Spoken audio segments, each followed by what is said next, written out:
First of all, I'd like to say that I am very fortunate to be able to talk about someone that is very dear to me. He's more like a brother than a friend. I feel that I know him well enough to kind of just know that this is a very important thing for him in his life. And so I would like to be able to tell people the things that they may not know. He's a country boy. He's from Hattiesburg, Mississippi. Comes from a family of boys and girls. His mother eventually moved to Chicago and had him come there for a little while. He found a way to get to Houston, Texas, and he joined up with the art program at Texas Southern under the leadership of Dr. John Biggers. I was offered a job at TSU, and soon enough, Earl joined me in a job, and we started combining our talents together. We would print all night long. We would print sometimes 2 or 3 o'clock in the morning, to the point where Earl would go to sleep in a chair and say, "Hey man, my 5 hours are up, you can take it now." And I'm saying, "Okay." And we would shoot and get our skills together, to the point that it became apparent that, you know, we were there for good. We were there for good. Earl eats, dreams, sleeps, everything about photography. Digital is, you know, the common thing now, but black and white is his forte. He zooms in on the people. Sometimes they know that he's shooting them, sometimes they don't. Sometimes they pose, and the poses are so natural, they're not fake, and they really tell you something.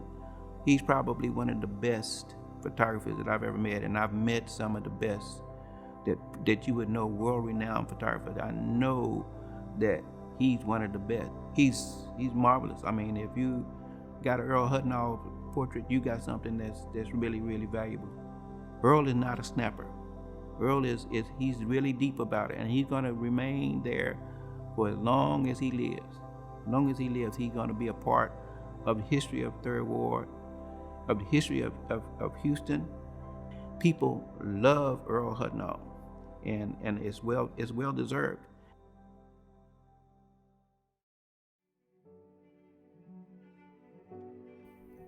Photography and art is more or less like a testament of who I am.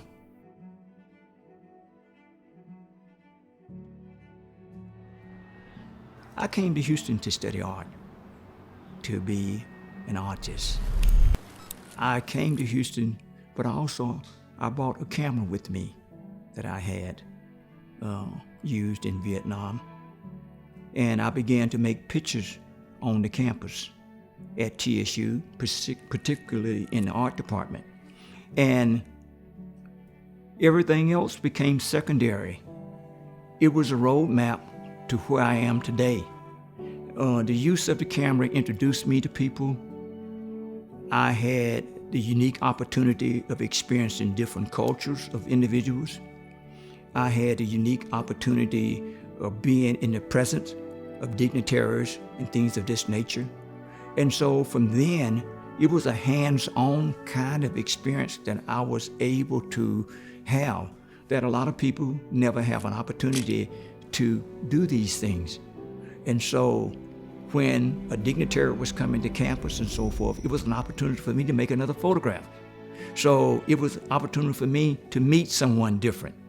And from that, in shaping my life, I met my wife as a photographer. Everything that I've done and accomplished has been centered around art and photography.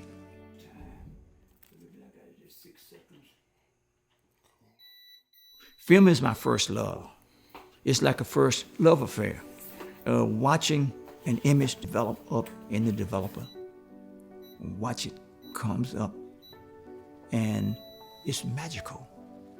To see that before your eyes, to smell the dictol, to be able to have control, to basically to stop it, your contrast, the size that you want it, and all of that. I mean, there's no greater feeling. Okay, this is going to be, I think, a little bit lighter. This is going to be probably right on. Texas Southern University had a tremendous impact on my life. Dr. Freeman was director of the Model Cities program at TSU. At that time, I was an art major in the art department.